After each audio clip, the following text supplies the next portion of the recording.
Facebook is gonna. Oh, this looks like it started. Okay. Alright, let me go to my. Okay, so YouTube looks alright. Let's start Instagram. Okay, and I think I need just a minute to get Facebook going, guys. Sorry. It's been so many weeks since it actually ran that I'm a little rusty, but that's okay. Travel news. UK news. Disney on Broadway at Epcot International Festival of the Arts. Okay, there we go. Okay, now let me see if it'll let me. Hey, look at that. It'll let me go live. Okay. Alright, so I'm going to do what I always do once I'm sure this is going, which it is. Okay. Yep, there's me. Okay. I'm going to open it the way I like it. Okay. Alright. I don't know how long it's going to last this week, guys, so I'm going to do the important stuff first, and then we can do some chit-chat if my software stays well behaved. I think it might have been an issue where I had too much stuff open. I had a couple high memory programs I was using for a client, and I actually closed them today, and so far that seems to have fixed it. Shh, don't say that too loud. I don't want it to crash. Alright, so the first thing we're going to talk about is the Disney on Broadway concert schedule for Epcot International Festival of the Arts.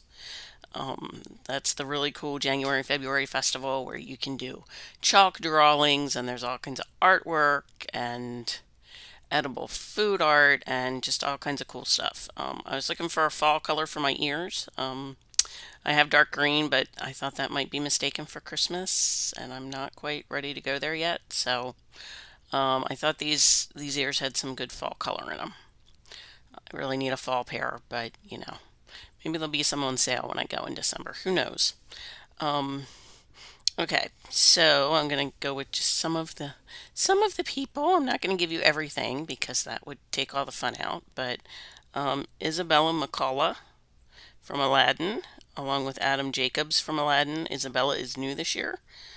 Um, January 16th, 18th, 19th, 22nd, 24th, 26th, and 27th. Sierra Bogus from The Little Mermaid and Michael James Scott from Aladdin are January 17th, 19th, 17th, 20th, 21st, 23rd, 25th, 28th, and 29th.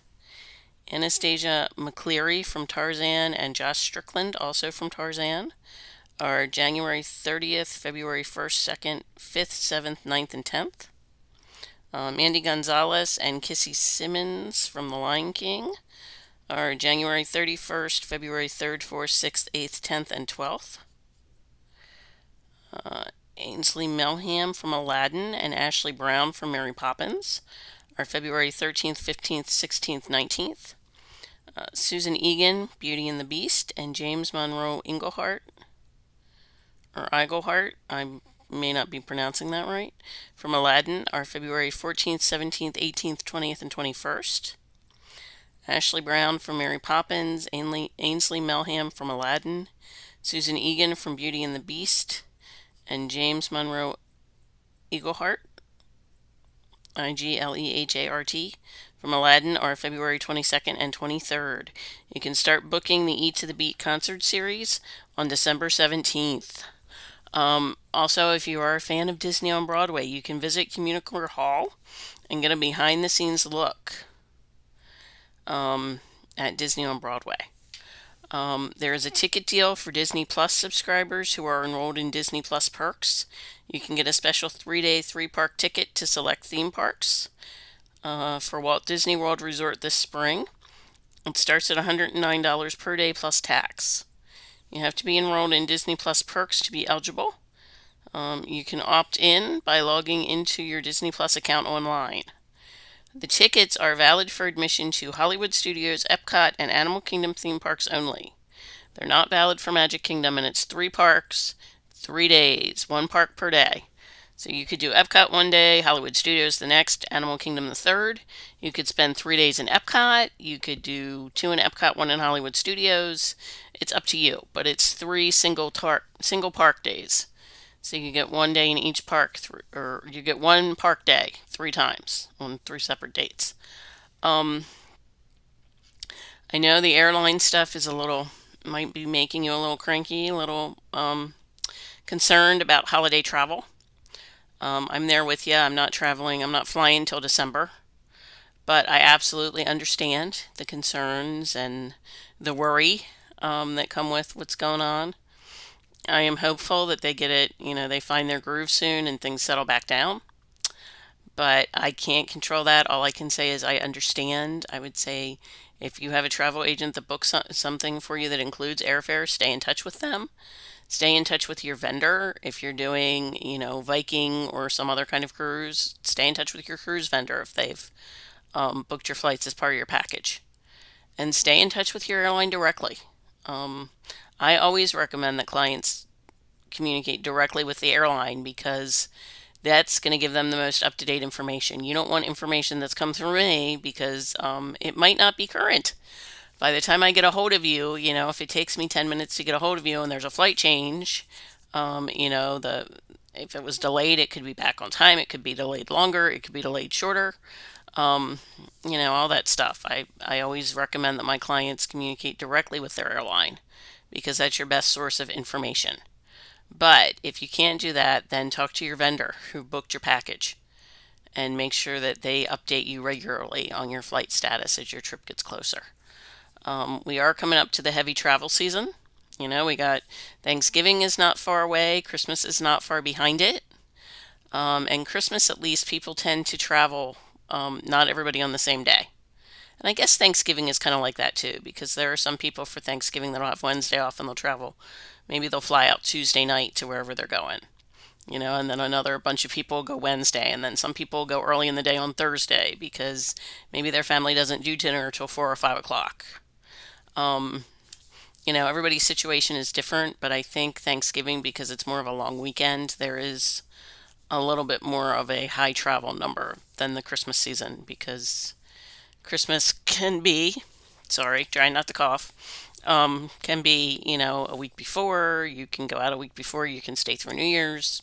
It's a wider window, but I will be keeping an eye on the flight situation, even though I don't generally book flights, and I have my clients book flights with directly with the airlines to simplify communication.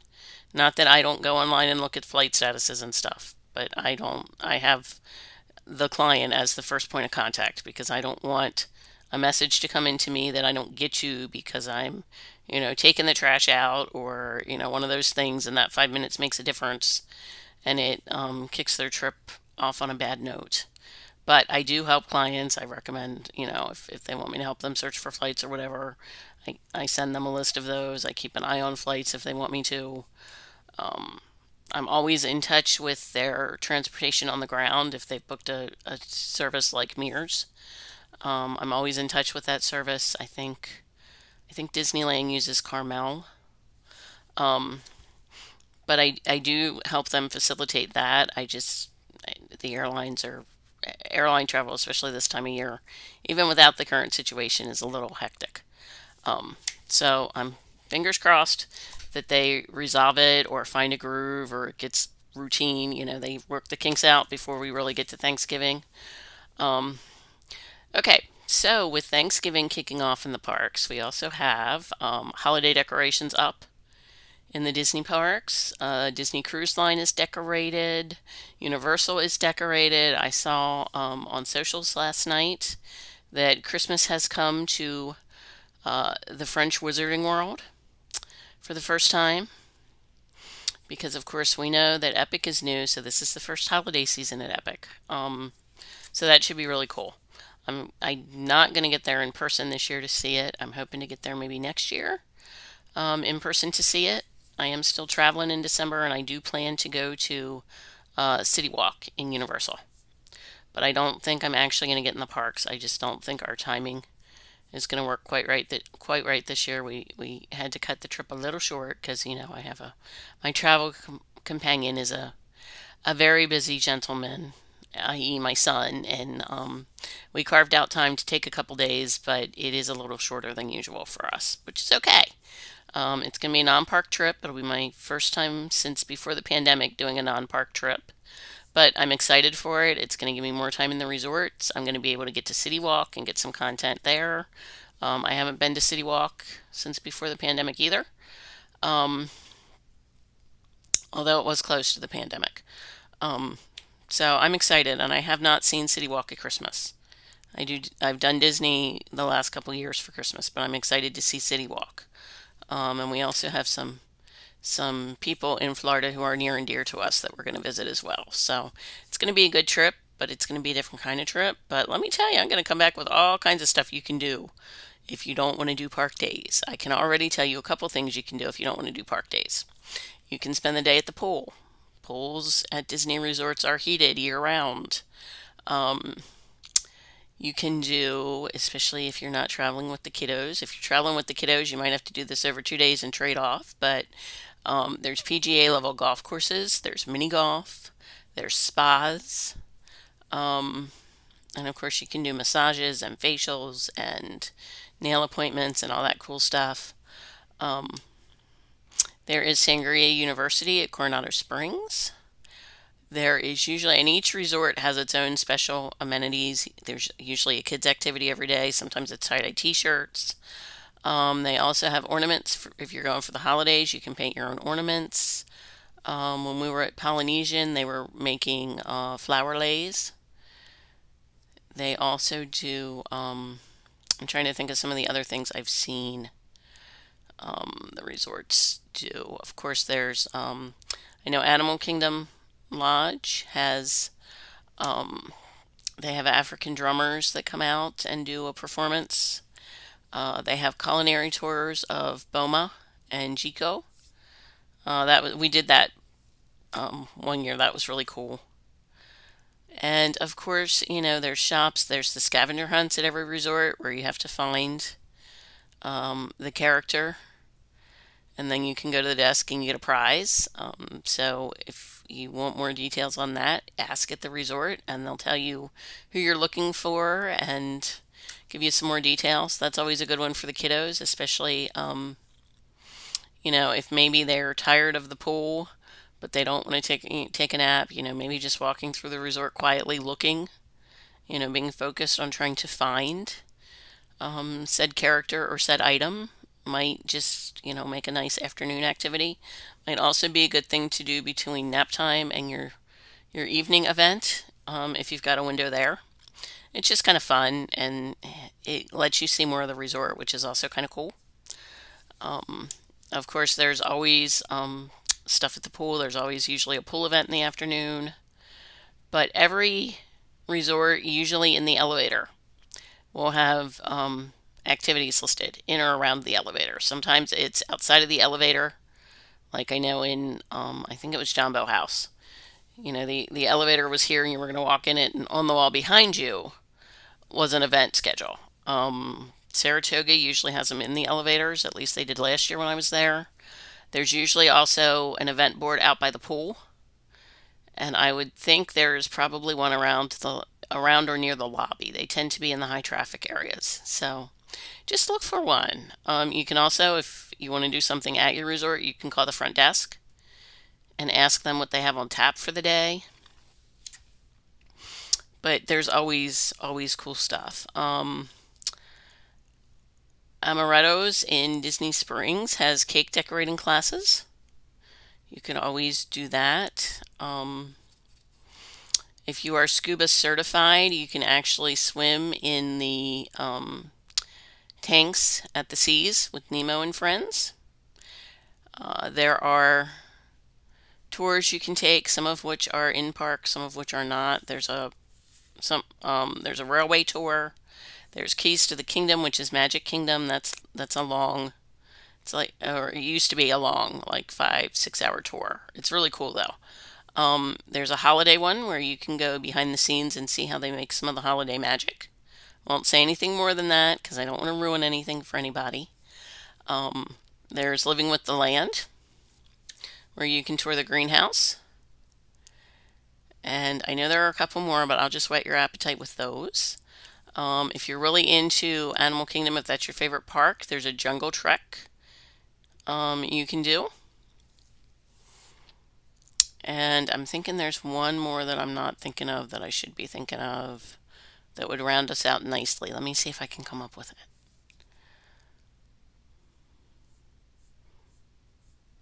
There's also, you can do this isn't really a tour, but it is a really cool thing you can do. You can do the chef's table at Victoria and Albert. Um, so there, and I'm sure there are some other specialty dining things you can do, but there is plenty of stuff you can do without going into a park. There's plenty of stuff you can do with the kiddos of varying ages. My son was almost 5 the first time we took him. He will be 20 in December, and he and I have gone every year for the past 7 or 8 years. Before that, we went like every 18 months. Sometimes we went every year, sometimes we went every 18 months, depending on the schedule and his extracurricular activities and work schedules and whatnot. But he's been at least every 18 months since he was 5. Or actually, it was a month before his 5th birthday that we went. It was like 6 weeks before because it was my birthday. And his birthday is like 6 weeks after mine. So, but there's truly something there for every age. Don't forget, there's the Irish Dancers at Raglan Road. There's the rooftop bar at Coca-Cola. There's Lego. There's Bippity Boppity Boutique, and there is one of those in Disney Springs. So you don't need to go into the park for that one. If you can do it in park, so much the better. But um, there's lots of cool specialty shops, even in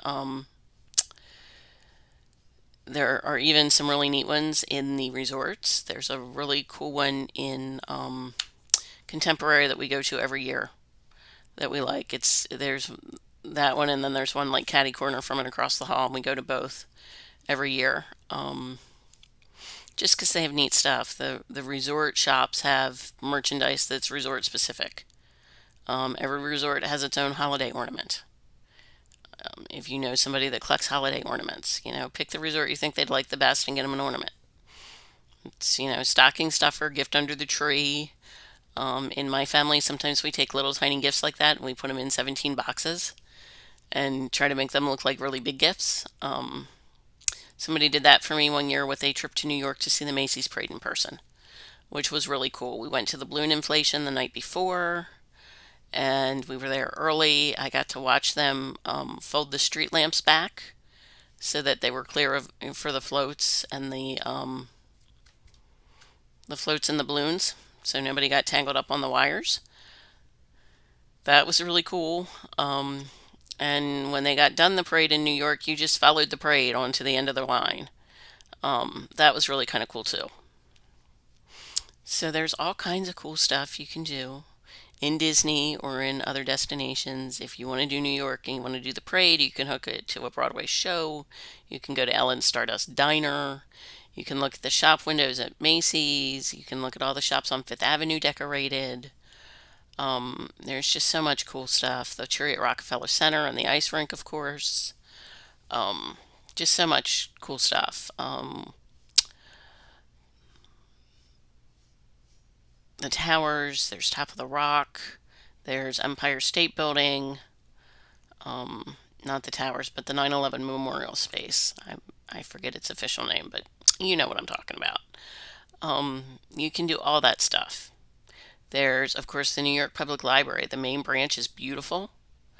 Um, so there's plenty of stuff you can do if you want to go somewhere for the holiday. And if you're not thinking this year, if you're like, nope, it's November, I can't get off work, everybody's saying, then let's start planning for next year. Let me know that you want to go next year, and I'll reach out to you early next summer. Most people plan their trips about 6 months out. Um, Pretty much 4 to 6 is the general average. So if you have a trip you want to take next year, let me know. I'll put you on my list, and I'll reach out to you when we can start planning it. Um, it's really easy. It's fun. We can put in all the things that are on your wish list, or we can pick just one or two that are really special and include them. Um, we're going to make the trip whatever you want it to be. So, on that note, I'm going to tell you to have a wonderful weekend. If you're decorating this weekend, enjoy. I'm working on decorating slowly because it's I'm a one-person show at the moment, so I'm just taking my time with it and enjoying it. The tree is up, the lights are working. The tree needs a little shaping because it's artificial and it has been a little smushed in its little tree storage bag. So I'm going to try to unsmush it this weekend and start putting ornaments on. I'm going to make some snickerdoodles and I might even watch a Christmas show. I don't know. I haven't decided yet. I know it's a little early, but I feel like I didn't really get to celebrate Christmas much last year, and I promised myself I was going to start earlier. So for me, that works. If it doesn't work for you to do it later in the season, that's cool too. Do what works for you and enjoy the holidays because we only get them once a year. And this year, I think we all need a little extra joy. All right, everybody stay safe, stay well. Let me know if I can help you travel, and I will see you next Friday. And I'm so glad my live worked. Yay! I feel like Kermit the Frog. All right, I'll see you all next week. Have a great week ahead. Bye.